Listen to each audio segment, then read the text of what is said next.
મૃત ઘોષિત થઈ ગયેલી મહિલા 4 વર્ષ બાદ ભુજમાંથી મળી આવી। બિહારના લકીસરાયા વિસ્તારની મહિલા ઉંમર વર્ષ 32 સાથે તેના પતિએ કરેલ દુર્વ્યવહારનો ભોગ બની હતી।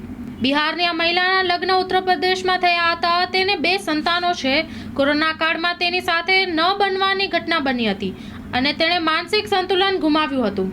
તેના પતિએ તેને અજાણી ટ્રેનમાં બેસાડી દીધી હતી અને ત્યાર પછી સૌ સગા સંબંધીઓને જાણકારી આપી કે વીજ કરંટ લાગવાથી મહિલા મૃત્યુ પામી છે।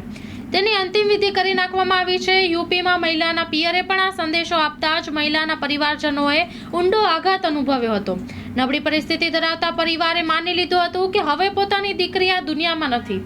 ત્યારબાદ મહિલાના પરિવારજનો હરિયાણા રહેવા ચાલ્યા ગયા હતા। મહિલાના પતિએ પોતાના સાસરા પક્ષથી સંબંધોનો અંત લાવી દીધો હતો અને બાળકોની સંભાળ સાથે પોતાનું અલગ રહી જીવન જીવવા લાગ્યો હતો।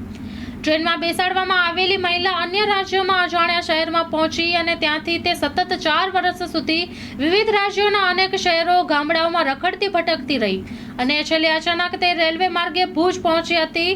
ભુજ રેલવે સ્ટેશન બહારથી જિલ્લા કાનૂની સેવા સત્તામંડળના સિનિયર પેરાલીગલ વોલેન્ટિયર તથા માનવ જ્યોતના પ્રબોધ મુનવર રફીક બાવાને મળી આવતા તેને શ્રી રામદેવ સેવાશ્રમ પાલારા કચ્છ મધ્ય રાખી તેની સારી સારવાર કરાવતા તે જલ્દી સ્વસ્થ બની હતી। માનવ જ્યોતના સામાજિક કાર્યકર રીતુબેન વર્માએ ઉત્તર પ્રદેશ, ઉત્તરાખંડ, બિહારમાં તેનું ઘર શોધવા ખૂબ જ છાનબીન કરી હતી પણ ઘર મળવું ખૂબ કઠિન હતું। આખરે બિહારના લકીસરાયા સિકંદરા બજાર પોલીસ સ્ટેશન વિસ્તારના એસપી આ કેસમાં મદદરૂપ બન્યા હતા અને હરિયાણા રહેતા મહિલાના પિતાનો સંપર્ક કરાવી આપ્યો હતો। સમાચાર મળતા જ પિતાએ જણાવ્યું હતું કે તેમની દીકરી 4 વર્ષ પહેલા મૃત્યુ પામી છે।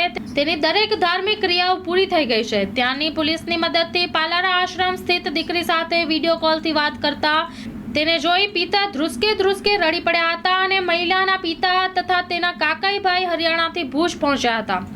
વહાદિસોએ દીકરીને મળતા ભાવુક દ્રશ્યો સર્જાયા હતા। માનવતાના કાર્યક્રમમાં પ્રબોધ મુનવર, રફીક બાવા, આનંદરાય સોની, દીપેશ શાહ, પંકજ કુરવા, વાલજી કોહલી, દિલીપ લોડાયા, વિનોદ મહારાજ તથા સર્વે કાર્યકરો સહભાગી બન્યા હતા। મૃત ઘોષિત કરવામાં આવેલી મહિલા 4 વર્ષ પછી ભુજમાંથી મળી આવી। બિહારના લકીસરાયા વિસ્તારની 32 વર્ષીય મહિલા તેના પતિએ કરેલ દુર્વ્યવહારનો ભોગ બની હતી। કોરોના કાળ દરમિયાન તેની સાથે ન બનવાની ઘટના બની। એના પતિએ એને એક અજાણી ટ્રેનમાં બેસાડી દીધી અને ત્યાર પછી તેના પતિએ એના પિયરે કહ્યું અને એના જે સગા સંબંધીઓ હતા એને કહ્યું કે હવે આ મારી પત્ની આ દુનિયામાં નથી રહી। અચાનક શોર્ટ સર્કિટ થતાં વીજ કરંટ લાગતાં એનું મૃત્યુ થયું છે અને ત્યાર પછી 12 દિવસ પછી એની જે શાસ્ત્રોક્ત વિધિ હોય, ધાર્મિક વિધિ હોય એ બધી સંપન્ન કરી દેવામાં આવી। બિહાર રહેતો પરિવાર ખૂબ દુઃખિત થયો અને ખૂબ જ આઘાત અનુભવ્યો અને કોરોના ચાલતો હતો એટલે તેઓ પોતાના દીકરીના સાસરીએ ઉત્તર પ્રદેશમાં પહોંચી ન શક્યા। તેના પતિએ તેને અજાણી ટ્રેનમાં તો બેસાડી દીધી પણ એવા સ્થળે જે પહોંચી કે ત્યાંની ભાષા ફરક અને અલગ કોઈક રાજ્યમાં બિચારી પહોંચી હશે જ્યાં એની કોઈ ભાષા સમજતો નહીં। છેલ્લે એ રખડતી ભટકતી 4 વર્ષ પછી એ ભુજના રેલવે સ્ટેશને પહોંચી અને રેલવે સ્ટેશન બહાર નીકળતાં જ માનવજ્યોત સંસ્થાના હાથમાં આવી અને અમે લોકોએ એને રામદેવ સેવાશ્રમ પાલારા સ્થળે લઈ જઈ અને ભુજની માનસિક આરોગ્યની હોસ્પિટલમાં એની સારવાર કરતાં એ સ્વસ્થ બની।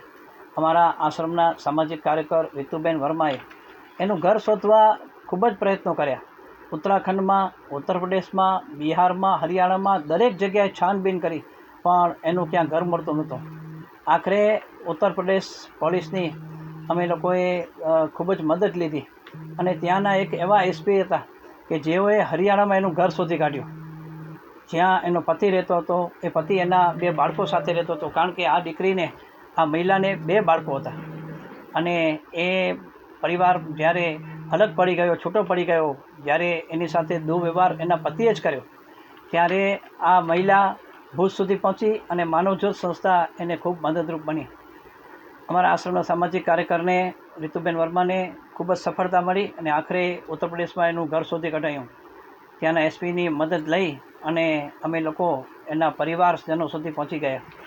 એનો પરિવાર બિહારના બદલે હરિયાણામાં રહેવા આવી ગયો હતો એટલે ઉત્તર પ્રદેશની પોલીસે હરિયાણા પોલીસનો સંપર્ક કરી અમને એના પરિવારજનો સાથે ભેટો કરાવી આપ્યો અને ત્યાર પછી એના પરિવારજનોને કહ્યું કે તમારી દીકરી અમારા આશ્રમમાં જ તો તેમણે જવાબ આપ્યો કે અમારી દીકરી શોર્ટ સર્કિટના કારણે 4 વર્ષ પહેલાં મૃત્યુ પામી છે.